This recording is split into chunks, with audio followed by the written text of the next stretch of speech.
EFF-lede en Afrikaanse hoërskoolleerlinge het vandag saamgesels oor Afrikanerskap. Dit na 'n groep sprekers elk hulle menings oor omstrede kwessies gelig het. Het is verskriklik belangrik dat ons die geleentheid kry om vir mense te vertel waar langs ons gekom het en ook te verstaan die roetes waar langs ander gekom het, want dit is baie duidelik dat ons steeds in 'n gepolariseerde samelewing leef. Die onderwerpe waaroor daar gepraat is, was uiteenlopend, van die rol van Afrikaners tot Afrikaans as onderrigtaal, al dan nie, en selfs volksverraaiers en andersdenkende Afrikaners.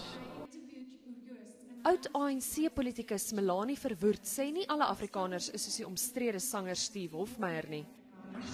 And then you have Oranje Afrikaners, and then I added yes, and you have ANC Afrikaners as well. EFF-lid Jaco Olofse het gepraat oor Afrikanermans, homofobie en patriargie op die Tuks kampus.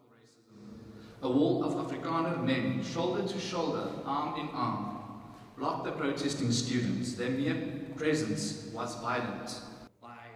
En Unisa filosofie-dosent ter Blanche Delport verduidelik waarom hy die Afrikaans Must Fall beweging steun. White people are still defending Afrikaans, still defending statues.